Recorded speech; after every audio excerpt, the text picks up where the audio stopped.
Peace of Jesus Christ Ministries, Divine Peace Time, தெய்வீக சமாதான நேரம். அசதியா இராமல்னா நீங்க பிரயாசம் எடுப்பதை குறிக்கிறது. ஒரு வெற்றி உங்க வாழ்க்கையில் நினைச்சது நடக்கணும், காரியம் கைகூடி வரணும், ஒரு திருமணம் நடக்கணும், இந்த காரிய கடன் அடையணும், இந்த பிஸ்னஸ் ஆசீர்வதிக்கப்படணும், நான் டெவலப் ஆகணும், இந்த காரியம் நடக்கும், என் வாழ்க்கையில் என் பிள்ளைகள் ரட்சிக்கப்படணும், மனம் திரும்பணும். நீங்கள் கம்முன்னு இருக்கக்கூடாது. அசதியாக இராமனா ஜெபிக்க வேண்டிய காரியங்களுக்கு ஜெபிக்க வேண்டும், பிரயாசம் எடுக்கக்கூடிய காரியங்களுக்கு பிரயாசம் எடுக்கணும். ஊழியங்களாக இருக்கலாம், ஆனால் தேவன் நடத்துகிற வழி எளிமையாக இருந்தால் கூட தேவன் நடத்துகிறார். ஹல்லேலூயா. நீங்கள் போகிற திசை சரியாக இருந்தால் பொறுமையாய் சென்றாலும் தவறில்லை.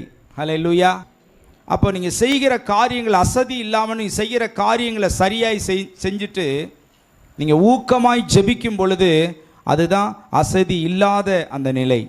நீங்கள் பிரயாசம் எடுக்கிறீர்கள். ஓகேவா? ஹல்லேலூயா.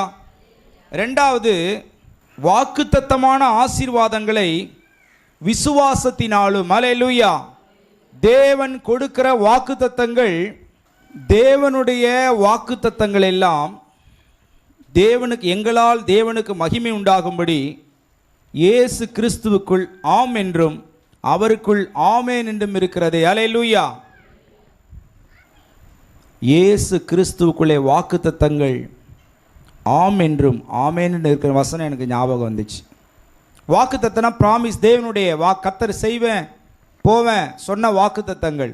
8000 வாக்குத்தத்தம் கர்த்தர் கொடுத்த வாக்குத்தத்தங்கள். வாளாக்காமல் தலையாக்குவேன், கீழாகாமல் மேலாவாய், நீ அநேஜாலி கடன் கொடுப்பாய், கடன் வாங்காதிருப்பாய், பயப்படாது, என்னுடன் இருக்கிறேன், திகையாது, நான் உன் தேவன், உன்னை ஆசீர்வதி பெருகவே பெருக பண்ணுவேன். இதுதான் வாக்கு. கர்த்தர் சொல்கிற ப்ராமிஸ். அவர் வாக்கு கொடுத்துட்டார். பைபிளில் 8000 ப்ராமிஸ் இருக்குன்றாங்க.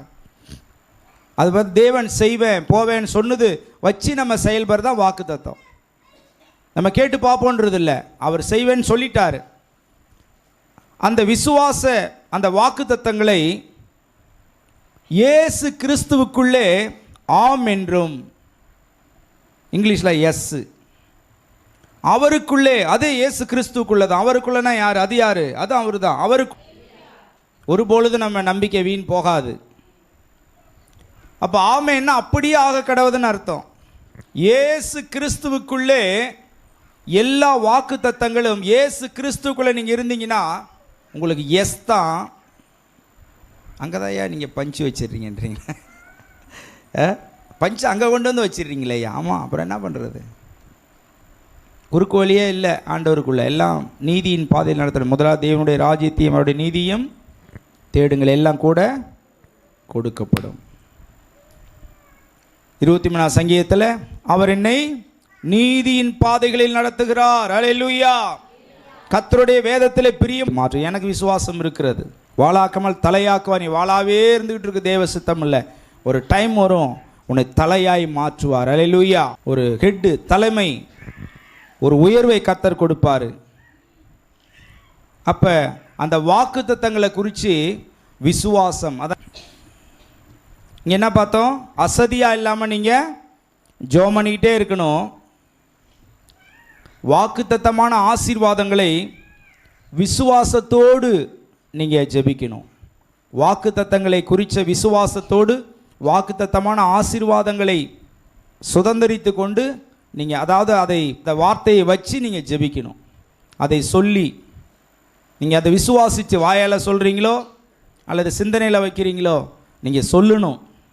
கர்த்தர் இருளை வெளிச்சமாக்குவார், என் குறைவை நிறைவாக்குவார். இவர் சொல்கிறார்ல, நம்ம யோசேப்பு, நீங்கள் எனக்கு தீமை செய்ய நினைத்தீர்கள், தேவன் அதை நன்மையாய் மாற பண்ணினார். அவங்க தீமை தான் செஞ்சாங்க, நீங்கள் தீமை செஞ்சிட்டீங்கன்னு சொல்லலை. தீமை செய்ய நினைத்தீர்கள், தேவன் அதை நன்மையாய் என் வாழ்க்கையிலே மாற பண்ணினார். ஹல்லேலூயா. தாவீது சொல்றார், என் புலம்பலை ஆனந்த களிப்பாக மாற பண்ணினீர்.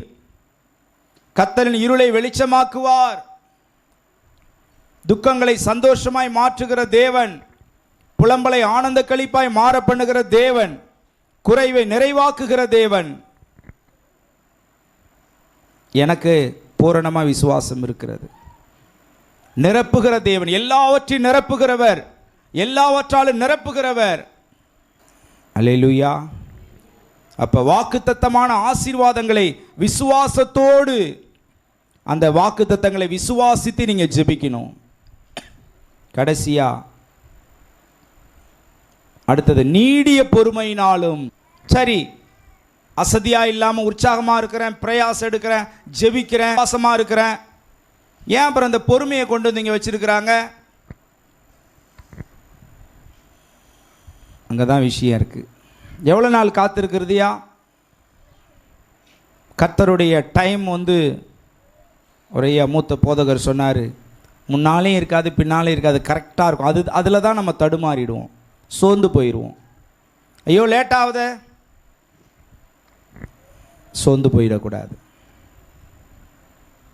அல்லேலூயா. அது தேவனாகிய கர்த்தர் இரக்கம் செய்யும் வரைக்கும் என் கண்கள் நோக்கி இருக்கிறதுன்னு சங்கீதத்தில் தாவீது சொல்றாரு. தேவனாகிய கர்த்தர் இரக்கம் செய்யும் வரைக்கும் என் கண்கள் அவரை, 123வது சங்கீதம் 2ஆம் வசனம். இதோ வேலைக்காரன் கண்கள் எஜமான் கை நோக்கி இருக்கிறது போல, வேலைக்காரங்களை எஜமானின் கை நோக்கி இருக்கிறது போல எங்கள் தேவனாகிய கர்த்தர் எங்களுக்கு இரக்கம் செய்யும் வரைக்கும் என் கண்கள் அவரை நோக்கி இருக்கிறது. அப்போ நீடிய பொறுமை, வெயிட் பண்ணிக்கிட்டே இருங்க. ஜெபத்தை விட்டுறக்கூடாது, விசுவாசத்தை விட்டுறக்கூடாது, பொறுமையாக இருக்கணும். அங்கே தான் விஷயம் இருக்குது. ஜெபத்தை, அந்த முயற்சியும் அந்த விசுவாசத்தையும் ஜெபத்தையும் விட்டுட்டாங்கன்னா பொறுமையாக எவ்வளோ நாள் வேணாலும் இருப்பாங்க. ஆனால் ஜெபம் பண்ணிக்கிட்டே இருக்கிறாங்க, விசுவாசத்தோட உடனே நடக்கணும்னு நினைப்பாங்க. நானே எனக்கு கர்த்தர் கொடுத்த தரிசன திட்டத்துக்காக ஜெபம் பண்ணும் பொழுது ரொம்ப நாள் நடக்கலை, இப்பயும் இன்னும் நிறைவேற வேண்டிய தரிசனம் இருக்கிறது. நான் ஜெபத்தை விட்டுட்டேன். ஆவியானவர் எனக்கு சொன்னார், இல்லை நீ ஜெபம் பண்ணணும், அது நடக்கிற வரைக்கும், தேவனாகிய கர்த்தர் இரக்கம் செய்யும் வரைக்கும் என் கண்கள் அவரை நோக்கி இருக்கிறது. ஒரு காரியம் நடக்கலைன்னு விட்டுறக்கூடாது. யோவான் 1:12 வாசிக்கிறவருடைய நாமத்தின் மேல் விசுவாசமுள்ளவர்களை ஏற்றுக்கொண்டு எத்தனை பேர்களோ அத்தனை பேர் தேவனுடைய பிள்ளைகளாகும்படி அதிகாரம் கொடுத்தார். நம்ம ஆண்டுடைய பிள்ளை, ஞானஸ்தானம் எடுக்கணும். ஒருத்தவங்க டிவியில் இந்த மாதிரி, ஐயா எங்களுக்கு ஒரு பெரிய நோய், அந்த நோயை நான் சொல்லலை, டாக்டர்லாம் எப்படி சொல்கிறாங்க, ஐயா பெரிய நோயினா அந்த ஒரு நோய் தான் உங்களை எல்லாருக்கும் தெரியும், கேன்சர் தான். சரி உங்களுக்காக நான் ஜோம் பண்ணுறேன். ஜோம் பண்ண எனக்கு வந்துச்சு. எவ்வளோ நாள் சர்ச்சுக்கு போகிறீங்களா? போயிட்டுருக்கோம். எவ்வளோ? 5 வருஷமாக போகிறேன். சரிம்மா. ஞானஸ்தானம் எடுத்துட்டிங்களா? இல்லைங்க ஐயா அப்படின்றான். 5 வருஷமாக சர்ச்சுக்கு போகிறீங்களே, ஏன் ஞானஸ்தானம் எடுக்கலை? பதில் கிடையாது. ஏதோ அவங்களுக்கு என்ன தடைன்னு தெரில. நான் சொன்னேம்மா, ஞானஸ்தானம் எடுத்தால் தான் நீங்கள் அவருடைய பிள்ளைன்னு கணக்கு வரும், ஸ்கூலில் அட்டனன்ஸ் வர மாதிரி. அப்போ தான் திருவிந்து கொடுப்பாங்க சர்ச்சஸில், அதிகமான சபைகளில். அப்போ தான் ஹோலி கம்யூனியன் சர்வீஸ் இல்லை, ஹோலி கம்யூனியன் கொடுப்பாங்க, பரிசுத்த திருவிருந்து கொடுப்பான். திருவிருந்து கொடுத்தா தான் ஆண்டவர் என்னிலே நிலைத்திருக்கிறேன், நான் நிலைத்திருக்கிறேன். யோவான் 6ஆம் அதிகாரத்தில் இருக்குல்ல, என் மாம்சத்தை புசித்து என் ரத்தத்தை பானம் பண்ணுகிறவன் என்னிலே நிலைத்திருக்கிறேன், நானும் அவனிலே நிலைத்திருக்கிறேன். அப்போ தான் வெளிப்படுத்துகிற விஷயத்துக்கு இதை வாசப்பட்டு கதவை தட்டுறேன். இந்த 2 வசனத்தை சொல்லி நான் ஜெபம் பண்ணேன். சத்தத்தை கேட்டு கதவை திறந்தா நான் உள்ளே வருவேன், நான் போஜனம் பண்ணுவேன், சாப்பிடுவேன்றார் ஆண்டவர். சாப்பிடுவேன்றார். நம்மோட உட்காந்து சாப்பிடுவாராம். என்னோட உட்காந்து யாராவது மாதிரி சாப்பிடுவாங்களா? இப்போ நம்மளே ஒரு சொந்தக்காரங்க வீட்டுக்கு போகிறோம், அவங்களோட உட்காந்து சாப்பிட்ற முடியுமா? ஒன்றா உட்காந்து சாப்பிட்றதுக்கு ஒரு தனி வேணும். நான் எங்கே போனால் கூட தனியாக கொடுத்துருவாங்க சாப்பாடு, சத்தம் படாமல் கடைன்னு சாப்பிட்டு கை கழுவி. நம்ம வீட்டுக்கு யார் வந்தாலும் சாப்பாடு கொடுத்து அனுப்பிடுவோம். ஒன்றா உட்காந்து சாப்பிட்றது அதோடைய விஷயமே வேறு. நம்ம குடும்பத்தினர் ரொம்ப க்ளோஸ் தான் ஒன்றா உட்காந்து சாப்பிடுவோம். ஏசப்பா என்ன சொல்கிறாரு? நான் கதவை தட்டுறேன், சத்தத்தை கேட்டு கதவை திறந்தா நான் உள்ளே உங்கள் இருதய கதவுக்குள்ளே, நான் இருதயத்துக்குள்ளே வருவேன், நான் ஒன்றா உட்காந்து சாப்பிடுவேன்ற அந்த ஒரு ஃபெலோஷிப் அவர் கொடுக்குறார். க்ளோஸாக வராங்க, ஆச்சு பொண்ணு அம்மா அப்படி வராங்க. எப்படி இருக்கும்? ரொம்ப எல்லா ரூமுக்குள்ளே வருவாங்க, கிச்சனுக்குள்ளே வருவாங்க, பீரோ திறந்து எத்தனை புடவை இருக்குன்னு பார்ப்பாங்களா? பார்க்க மாட்டாங்களா? அதெல்லாம் நான் விட மாட்டேயா, நின்று பண்ணுறீங்களா? அல்லேலூயா. ரொம்ப க்ளோஸ். பாக்கெட் உள்ள எல்லாரும் கை விட்டுருவாங்களா? க்ளோஸ் தான் விடுவாங்க. அப்போ தேவன் நம்மோடு, அவர் க்ளோஸாக நம்மோடு, ஆவியான தேவன் நம்மோடு அவர் ஐக்கியம் வைத்து கொள்ள விரும்புகிறார். அதை சொன்னால் உங்கள்கிட்ட நீங்கள் ஞானஸ்தானம் எடுக்கணும், அப்போ தான் திருவிந்து கொடுப்பாங்க. கர்த்தர் சுகம் பரிபூர்ணமாக கூட நம்பிக்கையோடு நான் சொன்னேன். சரிங்க பாஸ்டர். அப்போ எத்தனையோ பேர் நான் சர்ச்சுக்கு போகிறேன், ஃபெய்த் இருக்குது, விசுவாசம், ஞானஸ்தானம் எடுக்கல, ஏதோ ஒரு தடை அவங்களுக்கு வருது. ஞானஸ்தானம் அது கட்டளை, இயேசுவே எடுத்தார் ஞானஸ்தானம். அப்போஸ்தலர் அந்த 16 அதிகாரத்தில் பவுலும் சீலாவும் அந்த போலீஸ்காரவங்க அவங்கள தொழுமரத்தில் மாட்டி அடித்த பொழுது அவங்க துதித்து பாடினார்கள், அற்புதம் நடந்தது. அங்கே அவன் உடனே அந்த சிறைச்சாலைக்காரன் அவங்க வீட்டுக்கு அழைச்சிட்டு போயிட்டு அவங்கள கால்களை கழுவி அவங்கள ஏற்றுக்கொள்ளுகிறான். அங்கே ஞானஸ்தானம் பெற்றார்கள்னு இருக்குது, அதில் இருக்குது தானே, அதில் அங்கே ஞானஸ்தானம் பெற்றார்கள். நைட் நேரத்தில் ஞானஸ்தானம் கொடுத்துருக்கார் பவுல். அதுக்கு முன்னால் தான் அடித்தாங்க அவரை. அவன் இயேசு ஏற்றுக்கொண்டோன்னா அதே அதிகாரத்தில் ஞானஸ்தானம் பெற்றார்கள். ஞானஸ்தானம் பெற்றால் தான் திருவிந்து ஐக்கியம் கொடுப்பாங்க. அப்போ தான் கர்த்தருக்குள்ளே நம்ம ஸ்ட்ராங்காக ஆகிறோம். ஆண்டவர் அறியாமல் வெளியில் இருக்க அதை விடுங்க. நான் சொல்ல சர்ச்சுக்கு வரவங்களுக்கு சொல்கிறேன், நான் சபைக்கு வரேன் 5 வருஷம் வர பார்த்து ஒரு பேப்டிசம் எடுக்கிறது தடை அவங்களுக்குள்ளே ஏதோ இருக்குது. ஹல்லேலூயா. அப்போ நம்ம இப்போ நம்ம சப்ஜெக்ட் பார்த்தோம், அசதியாயிராமல் விசுவாசம், நீடிய பொறுமை. சோர்ந்து போயிடாதீங்க, நீடிய பொறுமை. ஆனால் நீடிய பொறுமையாக இருக்க நீங்கள் முயற்சியை விட்டுறாதீங்க. என்ன முயற்சி பண்ணணும்? ஜெபம் பண்ணிக்கிட்டே இருக்கணும், விசுவாசத்தோடு இருக்கணும், பொறுமையாக இருக்கணும். நீங்கள் செய்ய வேண்டிய பயிற்சியை பண்ணலாம், படிக்கிறவங்க படிக்கலாம், முயற்சி பண்ணலாம்.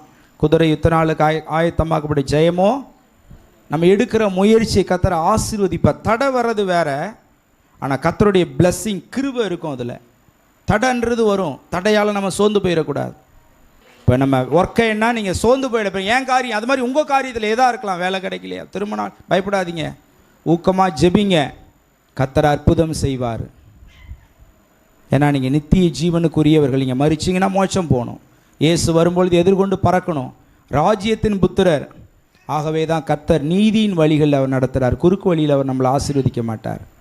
அது வேறு சப்ஜெக்ட், டைம் கிடையாது, இதோட முடிச்சுக்குவோம். ஜெபம் பண்ணுவோமா? வானத்திலும் பூமியிலும் சகல அதிகாரம் எடுத்த எங்கள் பரலோக பிதாவே, இந்த வேளையிலே நம்முடைய சமூகத்தில் ஏசப்பாடைய நாமத்திலே நாங்கள் வந்திருக்கிறோம் பிதாவே. பாடி உம்முடைய துதிச்சோம். இந்த நாளிலே உடைய வசனங்களை எங்களுக்கு தந்ததுக்காக நன்றி, எங்களோடு பேசினதுக்காக நன்றி செலுத்துகிறோம். வந்த ஒருவரை ஆசீர்வதி, ஆவிக்குரிய உன்னத பொருளாதார சரீர பிரகாரமான சகலவித ஆசீர்வாதத்தில் ஆசீர்வதி, வியாதியை விலக்கும், அப்பன் தண்ணீரை ஆசீர்வதி, குடும்பமாய் கல்வாரி பரிசுத்த ரத்தத்தினாலே மூடும், எல்லா தீய வல்லமையில் இயேசு கிறிஸ்துவை நாமத்தில் கட்டி கட்டுகிறோம், ஜெயம் எடுக்கிறோம். வாரம் முழுவதும், மாதம் முழுவதும், வருஷம் முழுவதும் அற்புதமாய் நடத்தும் ராஜா. இந்த வார்த்தையின்படி நாங்கள் செயல்பட கிருபைகளை தாரும் ராஜா. பரலோக தகப்பனே இயேசு ராஜா, மாட்சிமின் பரிசுத்த ஆவியானவரே, கோடான கோடி ஸ்தோத்திரங்கள், கணம், துதி, மகிமை, மாட்சிமை, புகழ்ச்சி ஏறெடுக்கிறோம். நீ தாழ்த்தி அர்ப்பணிக்கிறோம்.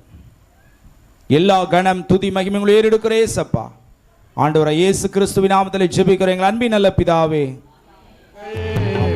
சேராபின்கள் போற்றிடும் எங்கள் பரிசுத்தரே, ஆராதனை உமக்கு, ஆராதனை, ஆராதனை உமக்கு, ஆராதனை, ஆராதனை உமக்கு, ஆராதனை, ஆராதனை உமக்கு, ஆராதனை, ஆராதனை உமக்கு, ஆராதனை.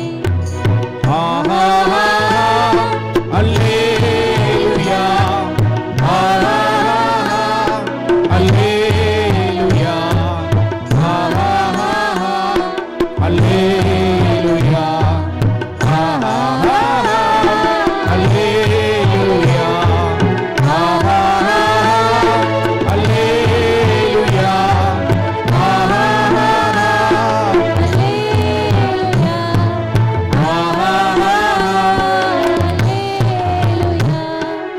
ஆஹா உங்கள் ஜெப தேவைகளுக்கும் மேலும் ஆலோசனைகளுக்கும் தொடர்பு கொள்ள வேண்டிய எங்கள் முகவரி: பாஸ்டர் G.J. மைக்கே, peace of Jesus Christ ministries, MK Thottam, Chidambaram. Cell number 7530084562.